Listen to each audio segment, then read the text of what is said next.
Welcome to Canine Handler Fitness. This is a podcast for dog sport handlers who want to feel strong, capable, and confident in their bodies. Hi, my name's Liz Joyce. I am a strength and conditioning coach, and I specialize in fitness, core agility, and dog sport performance. In this podcast, we cover everything you need: strength, speed, mobility, and endurance. All the things to keep you moving, performing, and doing what you love, both in and out of the ring. Let's dive into today's episode.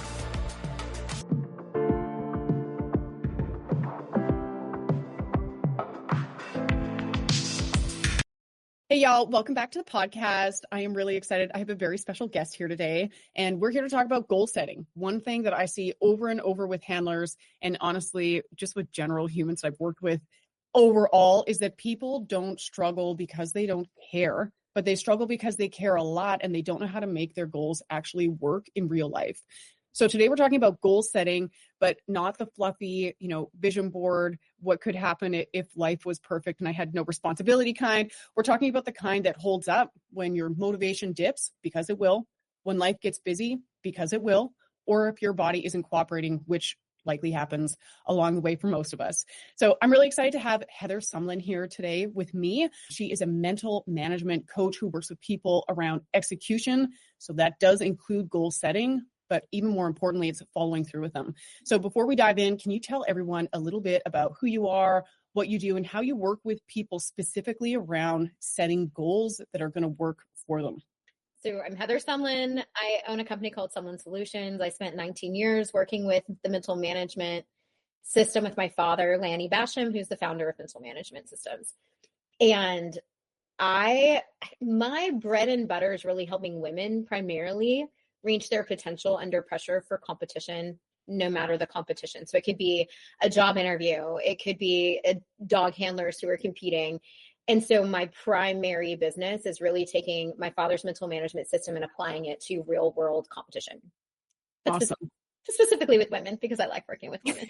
I've been coaching since 2006, and I started my company in 2023.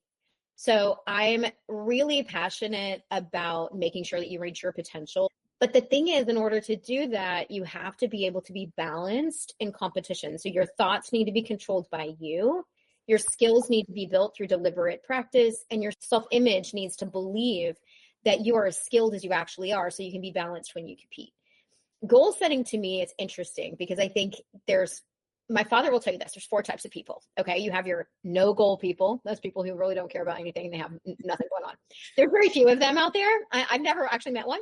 There's the have goal people. They tend to have lots of wishes. Like, I wish this would happen, or I wish that would happen. Like, that would be great. Or I'd love this. I want to be rich and famous. Okay. Those are have goal people. There are then set goal people. That's people who they actually might even write it down. They set a goal. Then the 4th is where we want to be, and that's the get goal people. That's the people who actually accomplish what they set. And so if you can get to the set goal and the get goal categories, you got a chance. Okay, so here's my hot question from a girl's girl to a girl's girl. I view a part of your job and a part of your role in this big picture is taking people from a no goal or a wish for a goal person to a get goal person. Is that part of what you do for work that's really exciting for you? Some of what I do is taking a person who doesn't believe in themselves and help them to uncover that they can do more with their life or with their circumstance.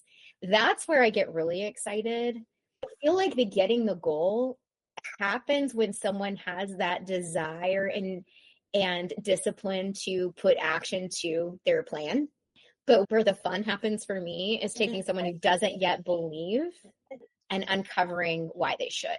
And as a part of why I think you and I jive so well is that's the thing that I find the most exciting about working with people too, is helping them move and how they see themselves. It's awesome. All right.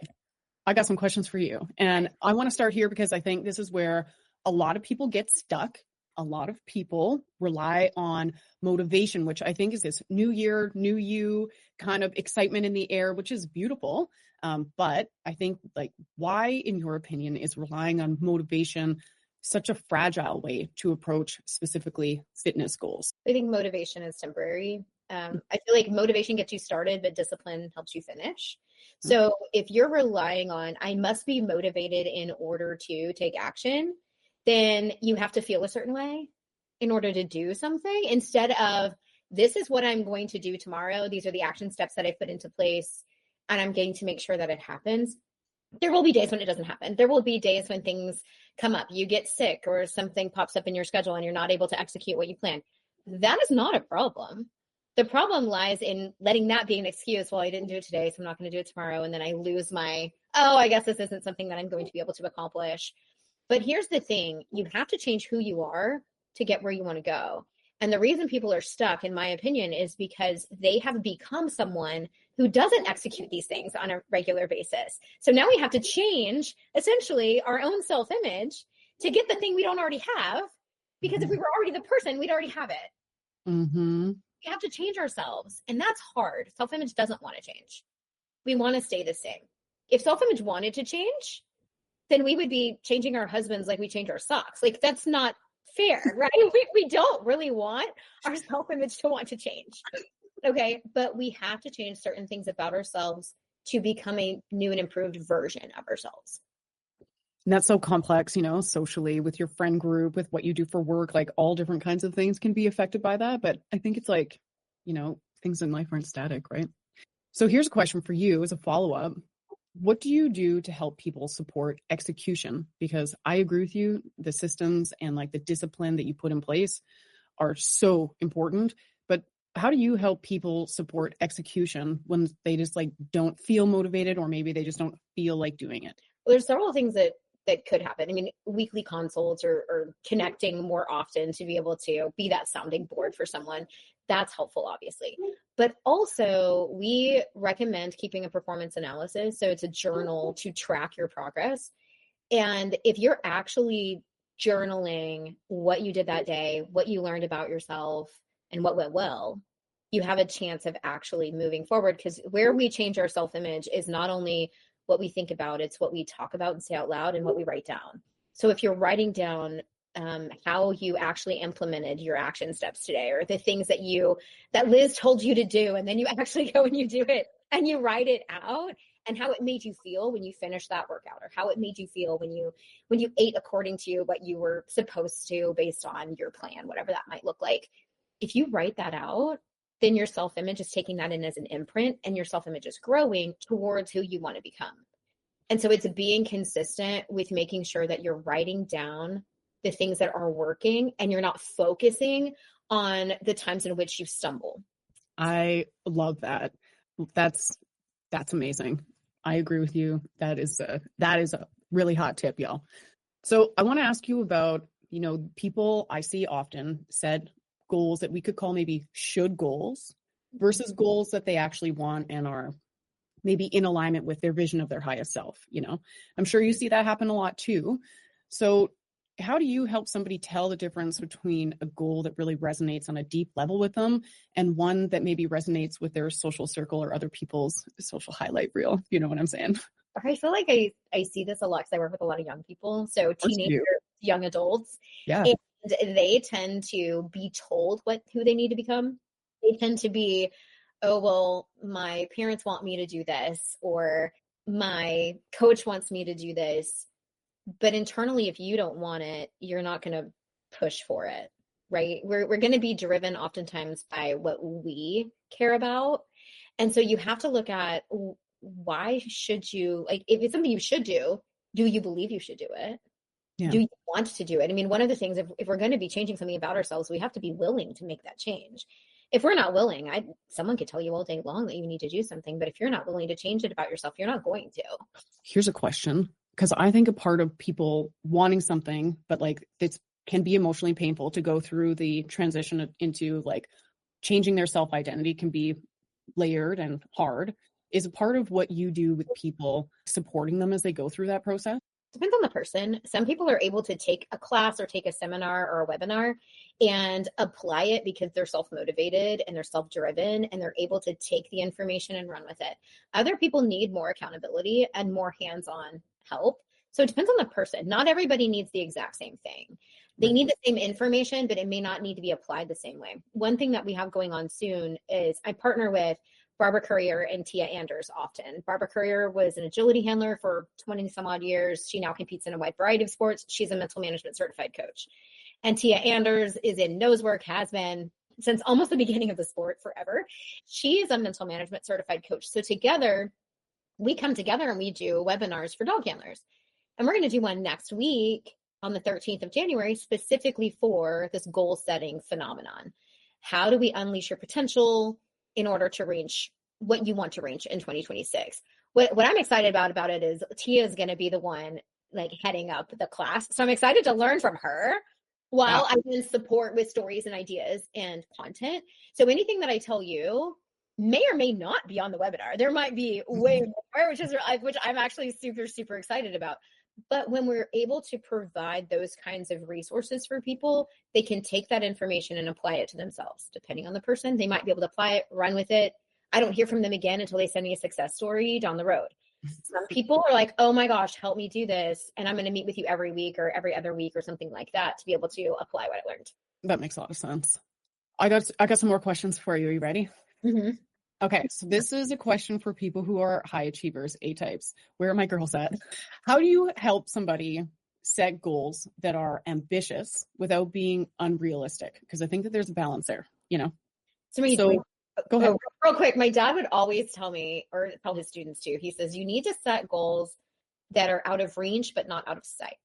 And I think oftentimes we're either setting really realistic goals because it's easy for us to accomplish it, or we're setting these massive, outlandish goals that then we're probably not going to reach it, and then we're going to get discouraged. So you want it somewhere in the middle. So I'd say make sure that it's not something that you can say is easy to obtain, but it's something that is life-changing should you do it, and you know you can within a certain amount of time. You also need a timeline. You don't set goals and just be like, I'm going to get better at, or it has to be very specific, and there needs to be a timetable. So I think a lot of people don't lack ambition necessarily. And I think that a lot of people do have like not a lack of clarity for what they really want in their life. But I think that it's that transitionary piece between what they're doing now. And you talk a lot, and I love that you do, about who they're going to be. And I think more about like their systems. What are they doing on a day-to-day basis from week to week? How do they recover from setbacks? That kind of stuff. So here's a question for you in regards to that is, why do you think, and how do you help people that have big fitness goals that can fail to translate into consistent action? Well, do they believe that they can actually execute what they're being asked? And are they willing to reorganize their current lifestyle to fit what they're being asked to do? And is it something that they actually should do now, or is it something that they should do at some point in time in their future? And what's their why? So there's lots of different questions. I think the number one question to start with is, why do you want to make this change? Is it a healthy change for you to make? Is there a reason why you need to do it now? So one thing that I think is really important is to look at, who do you want to become in the future, and how will the changes you make today enhance that person? Because if you won't do it for who you are today, no, you have to do it for who you're going to be in the future. And this is something that I've been wrestling with myself. It's because full transparency. I mean, I've gained weight this past year. I've been like, there's been drama in my life. There's been ups and downs and all the things. And I have a very sedentary job. I sit and I'm on Zoom all day pretty much. And so I need to make a shift to make sure that I'm actually paying attention to who I want to be later. And every birthday that rolls around, I'm like, wow, oh my goodness, I made it here. How do I make it like 20 years from now? What am I going to look like? What am I going to be like? What am I going to feel like? And I have to start making changes to be able to live the life I want to live 20 years from now. But that has to matter to me today. So what are you doing? What am I doing? Well, first of all, I'm going to talk to you later. Yeah, call me. because I do. The one thing that I did, and I don't know if it's a good idea, that's why I want to talk to you later, is I downloaded an app because one of my friends was like, I'm going to run a marathon. I'm like, well, I'm not running a marathon, but because I only run when I'm chased. So this is something I probably need to change about my self-image. But I downloaded an app that's like Couch to 10K or something like that, to give you like action steps, action plan. Love that. Do 20 minutes a day, run, walk kind of thing. Girl, I got a program for you, actually. I'll give you access to it where you have like injury prevention workouts, which I think you'll like. They're not too hard. It's a nice transition from sedentary to like movement. Yeah. And then I don't think the cardio intervals are going to take you quite to like a 10K, but you could follow the cardio intervals beside that. Nice. I don't mind Yeah, I walking. think it'd be a really nice transition. I got you. I am not someone who needs to be seen as an athlete. I'm someone I just want to be healthy Mhm. 20 years from now because one day I might have grandkids. And I look at my parents and I look a lot like my mom did at my age, and which is fine. My mom looks great still, and she's, 79 almost. But I want to make sure that I have the mental stamina as well as the physical stamina to be able to travel in my 80s. Like that's something I want to be able to do. That If, is a good if, goal. if I can't do that and I can't envision that, then what am I doing? I mean, that's a problem, I feel like. So that's something that resonates with me. That may not resonate with you. It might be something else. It might be, well, right now I get winded at a trial. Mhm. And I don't want to be winded at a trial. Okay, well then what are the things that you need to do in order to build your stamina or whatever it might be that's necessary to be able to fill those gaps? It has to matter to you though. If it doesn't matter to you, you're not going to change. Mhm. I agree. So my big, I call it like my compass. My big compass is that I want to be able to handle active, larger size dogs. I am a shepherd girl, and they tend to be a little spicy, a little on the bigger side. So I want to be able to handle a big size dog like that, and also go hiking regularly when I'm in my 70s and early 80s. And so like when I don't feel like doing something, I'm like, all right, well, when I'm 70, that chick is going to look back at this one and be like, thank you, you know? Well, and I think right now I look back at who I was in my 30s and I'm like, well, shame on you. Honestly, like shame on you. You didn't think about me. And so now I'm See? like, oh, I need to think about. So that's what's working for me right now. And I've cut out a few things that I know aren't necessarily benefiting me, added things that I think will benefit me. Trying to be accountable. My husband and I both are adding some things so that we're working together. The other thing that I think is really important is to have a support system. Mm-hmm. Making changes 100% by yourself is difficult. You need that. The self-image needs two nutrients to grow. It needs confirmation from yourself. You need to tell yourself you're doing a good job, but you need someone else to also be confirming that you're doing a good job. And that's why personal trainers work. That's why accountability groups work. I mean, that's why, being in a team of people heading in a direction is beneficial because of that encouragement and that positive self-image growth that you get from having a nice support system. So think like training in a group like that is really exciting because if you picture yourself as a part of the whole and the Mhm. other people that are part of the whole are experiencing wins, it's like a big wave of, like it builds momentum on a bigger scale, which is pretty exciting. So we are just talking about goals that fit into our real life, and what do we want for our big picture life. And goals do not exist in a vacuum. So I want to ask you, how do you help people? And I think maybe you're going to tell me this falls into my court, which is fine because I do this all the time. I think this is probably the most important part of my job, honestly. So what does it look like when you're working with somebody, or how do you help somebody set a fitness goal that fits into their life? Like I know that we work with some mutual people that are agility handlers that have really big, exciting goals, and you and I both are just can't wait to see them happen. So how do you help somebody who's maybe feeling stalled or stuck that doesn't feel like their big goals and their wants are fitting into their lifestyle? Like I do a lot of work in making that accessible, and I'm wondering how do you help people with that? It depends on the person because obviously if someone is stuck, is the plan that's been set before them something that they can actually execute on a consistent basis? And then that falls into your court, right? Yeah. So you have to assess whether or not the individual can do and will do and is able to do or has the ability to do the plan in which you create for them. You customize a plan. Number one, you need to find someone that you can work with that you trust, that cares about your goals as much as you do, or at least maybe not as much, but they care about your goals. They care about you as a person and willing to customize that training to fit in the world in which you live. Because, for example, if you're going to tell someone, well, you have to go to the gym 5 days a week and be there for 2 hours a day, well, that doesn't work for the majority of people because they don't have that kind of time in their schedule, or they don't have the budget to go pay for a gym membership, or there's no gym near them. I mean, there's so many different things that could affect the ability for someone to execute a plan that you create. So trainers need to do a really good job of creating a plan that works for that individual person and ask a ton of questions. My job is really to find out, are you building the self-image that it's like you to execute it? One Mhm. thing that happens is for Go ahead. Well, I was just going to say that makes a lot of sense, because if you're someone who works consistently to be an excellent athlete, you would also be somebody who shifts things in their schedule to make that a priority, right? Is that where you're heading with that? Well, yeah. And also, for example, someone like me, I know I got to keep my goals more realistic. I am not going to run. Like, I'm not going to do it. I know that about myself. That I might walk a little bit, jog a little bit, walk a little bit, jog a little bit. And then over time, I might be like, oh, okay, cool. But the goal can't be, like, for me, the goal can't be, I'm going to run a 10K. That's an outcome that, yeah, but I might run one and then I go back to being sedentary.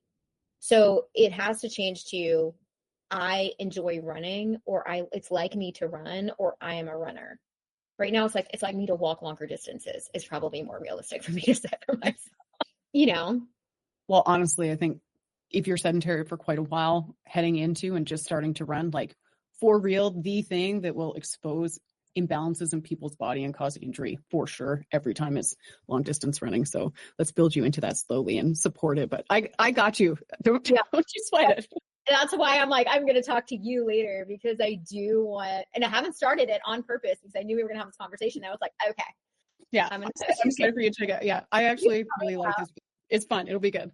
I think too, like, along the ways when people have great goals and they have a lot of ambition and they start to change how they feel about who they are. I love that you talked about, writing down the things that did go well. I went through, like, not a great mental space when I was recovering from surgery. I was on my couch for 5 months. It was for me, so awful. And at the end of each day, I made a mental note of what could I do today that I couldn't do yesterday, and started to follow those little wins through the days that kind of pulled me through. I love the idea, and I tell people all the time to search for small wins, like, were the groceries easier to carry in? When you filled up your water bottle, what did it hurt your shoulder when you put it in your bag? Were you able to pack all of your things into one gear bag, or did you have to split it up and make 2 trips? Like, those kinds of things are wins. And I think people kind of overlook them if they're only focused on their biggest goals. But, along the way, everyone is going to experience setbacks, and a lot of people see them as failure. And I know you and I both are going to see them as feedback.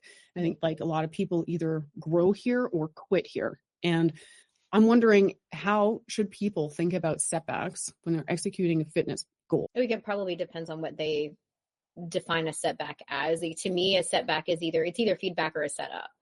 So, like, so if tell me about that. So if it's feedback, it's like, I'm learning something about myself that I need to adjust. But it could also be times the way that when we learn something, we have a little dip, right? So we don't learn anything. It's not linear. We don't go straight from A to Z in a straight line. So sometimes we have a little bit of a dip because our self-image doesn't believe that we're quite ready for what it is that we're doing. So our self-image will correct, it'll pull us back down, we'll plateau out, and then we'll move back up. So I feel like that's a setup for what's the success that's going to come later. And I feel like a lot of times we give up way too quickly. Something gets a little bit hard, it's a little uncomfortable, it feels like we're failing. And so therefore, oops, I'm a failure, I can't do it. And I think you need to be someone who refuses to allow yourself to say certain words to yourself. I can't, I won't, I don't know how, even I wish I could. Like, instead, it's like, I will, I can, I want to, I have a desire, I believe in myself. Like, there needs to be more. The other thing that you can do when you're in one of these moments where you start to feel like it's not working, what if you pictured that it does? What if you start to imagine yourself as somebody who can do it? Your self-image doesn't know the difference between what we vividly imagine and what actually happens. And so when you vividly imagine yourself doing the action in which is difficult for you to actually physically do, your self-image starts to believe it's possible. Mm-hmm. The more you believe it's possible, the bigger desire you have to execute it and to try. And so I think it's really a combination of how do you choose to interpret what's being given to you, and what are you telling yourself after that interpretation? That's so important. I love that you brought that up. You explained that amazingly. That's spot on. I had one more question about that. Okay, so if that is something that's a set up, if people have, like, what in your opinion is, like, the difference between, so a setup is when you have a bit of a dip before you go, but, like, a setback, that could be a mental space thing. how do you help people through something that could be like a setback? Like, let's say we're not talking about you, but we're talking about my girl over here. Her name's Jen. Jen's going to start a couch to 5K, and she's had a sedentary job for 10 years. And she's really pumped. She's, having really great self-talk. She's monitoring the things that she watches online. So she's having great input all the time. She's starting to run. She gets hurt because that happens sometimes. Right. So she gets hurt. She's been running too much, too fast, and she has to physically take a bit of a break. How do you help people through a setback like that keeps them, like, I want to use the word motivated, but that's not quite the right word, but like focused on the future of themselves? Okay, so let's say she has injured herself to where she can't execute the plan in which has been set before her because now she has to take a couple of weeks to nurse an injury, hypothetically speaking. Yeah. Well, that's information. So she's received kind of feedback, like you were saying. That's information. She learned, okay, I can't push my body to that extent, and so I'm not going to do that again. So I learned a lesson. But she can still do mental rehearsal. She can still mentally run. And I think oftentimes we view an injury as, like you said, a setback or something that pulls us from being able to execute and get where we need to go in the timeline in which we plan. I work with a lot of, whether it's figure skaters or gymnasts or people that do have a high level of potential for injury. And when you're injured, to me, the most important thing is that you believe that you're going to come back stronger and that you start to imagine yourself, you're almost to the point of imagining that muscle is healing or that tendon is healing or that whatever it is that is stretched or pulled or whatever, that it is healing well. And then making sure you're nourishing your body in such a way that actually gives your body what it needs in order to recover, that you're hydrating the way that you need to, whatever that looks like based on what your doctors and your trainers tell you to do, that you execute, that your plan shifts to recovery, but it doesn't change what you mentally are capable of. Now, if you start to then watch, let me put it this way, if you start to bring things into your brain that cause you to change who you are backwards, then we're not going to go where we want to go. So if you were doing a really good job with your self-talk, you were doing a really good job with the type of, maybe it's music you listen to, things you watch, podcasts you listen to, what you put in your body, all those types of things. And then you have an injury and you're like, oh, then I'm just going to take a week off. Then that's my favorite line. Right. So that means I'm going to go all the way back to who I was before I started this. And now my progress is stunted. And then it really is a setback. I think that's a brilliant way to look at it. And also another reason why I think when people come into January, they can get so excited about what they want from a fitness standpoint that it almost pisses them off that they're not there yet, And then they kind of like, my husband was a professional Thai boxer. So his analogies are always boxing, but he'll say, oh, they're punching out of their weight class, like they'll choose exercise regimes that are too difficult for their physical fitness or, don't take into account if they've been sedentary for a while or whatever. And like, it's important to kind of like ramp up, you know what I mean? Which is why you and I are going to talk. That's right. Yes. What I do not want to happen is that I injure myself early on in this process. And then I decide, well, it's not for me. Exactly. And if you set yourself up for success by doing, the injury prevention that you were talking about, and you're taking baby steps are still steps forward. It's not like, it's not like you're going backwards if you're baby stepping. You just might not be stepping as, far as you thought you would. Okay, that's fine. I agree. Also, like, this is how fitness goes. And I think if you haven't been really into fitness for a long time, that it maybe doesn't appear like that from the outside, seeing other people's kind of like, highlight reels or people that are really advanced, have been working out for a long time. It's difficult to bridge from where you are to where you want to be or what you're seeing as visual input.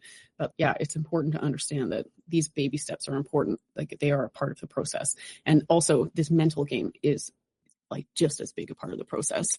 So do you have any parting words, any follow-up, or if someone was going to focus on just one mindset shift to improve how they execute fitness goals this year, what would you want it to be? Well, and also, what would success look like, 6 months from now if they did it well? And let's not talk about fitness outcomes. Let's talk about their mental game. So no matter what your goal is, because people are going to be setting all kinds of New Year's resolutions and things like that. But the one thing that I see women struggle with the most is how they talk to themselves in pursuit of anything. So if you have to build self-image. Self-image is built by thoughts, what you think about, it's imprints, what you think about, what happens around you, what's said to you, all of these things change your self-image positively or negatively, depending on the quality of the imprints it receives. So my thing is become your own best friend and your biggest cheerleader so that you can start to invest back into yourself by the way that you talk to you, the things that you believe to be true about you. And so I think my number one piece of advice would be to care about the size of your self-image, care about what happens to your self-image. The people you surround yourself with should be people who are where you want to go. The people who encourage you, who motivate you, who push you to become a better version of you. The way that you talk to you should be very forward focused, but also very much give yourself some grace because you're not going to be perfect. There's not a perfect person currently walking on the planet.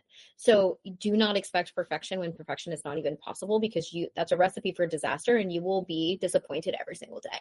So instead, look for the progress that happens. Be willing to write down your successes. Be willing to give yourself some credit for the small wins.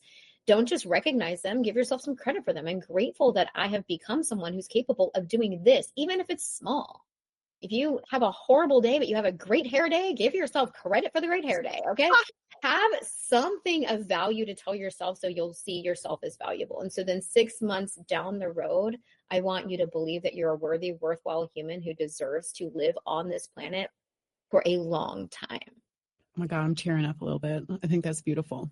And if you want to learn to actually set goals that you can accomplish, join us next Tuesday, January 13th. I am so excited to hear what Tia has to say.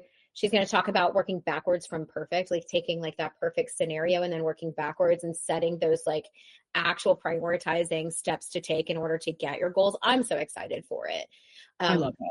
My goal is to encourage and motivate and help you believe it's possible. I love that.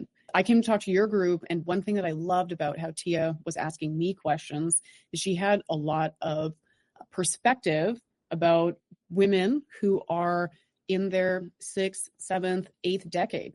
Things are different as we get through our years. And I think that she has just a ton of empathy and compassion and tools to help people who are maybe in that stage of life, which I think would be really great. Absolutely. And we're going to be talking about all goals, not necessarily, we're talking specifically to dog handlers, but it's all goals, whether it's personal, professional, athletic, anything and everything. I'm so excited. Yeah, but hey, girl, isn't it like this? When you start leveling up one thing in your life, you're like, what if everything got better? Everything just level up. I think everything starts to feel better when you start to feel better. Everything feel better. And so I really am grateful for what you do, because I think being able to educate people on how to live a healthier lifestyle and really care about wellness, not just fitness, but wellness, is really important. Because being fit from a worldly perspective is not the goal. It's feeling good and being able to execute what you want on a daily basis and not being limited. That's what matters. And so I'm so grateful for what you do. I'm excited to learn what you have to tell me later. So it's going to be great. An update episode in like 6 months. Well, you should do like a quick clip of your first running interval, and you're going to be like, I hate you so much, Liz. And then in 6 months, you're going to be like, this actually isn't as bad as it was before. I'm not loving it, but it wasn't as bad as it was before. And it didn't get hurt, so it's all good. Yeah. We'll see. If I can follow through and not fall down, perfect. Sounds all right. Well, thank you so much for joining us today. And I love this conversation because it is such a great reminder that progress doesn't come from pressure, but it does come from alignment. And it comes from alignment with how we view ourselves and the things that we put in our inner world.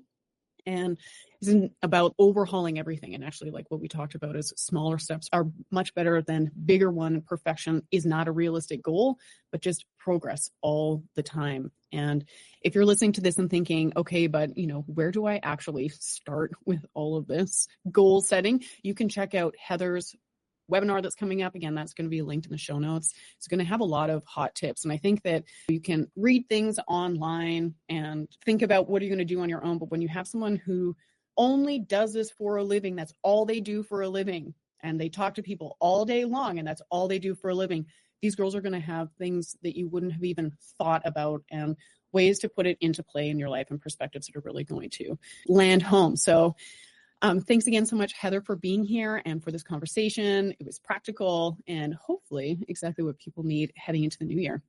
I love it. Happy New Year, everyone. Happy New Year. All right, I'll talk to you soon. Thanks so much for being here with me today and choosing to spend this time investing in yourself. I hope you feel encouraged to take action.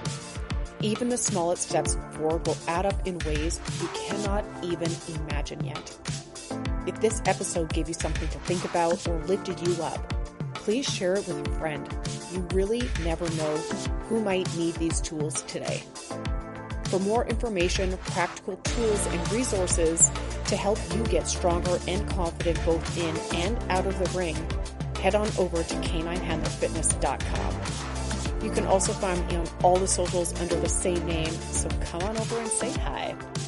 I'm here to help you build the skills, knowledge, and belief you need to reach your goals. Keep going, keep learning, and most of all, keep showing up for yourself.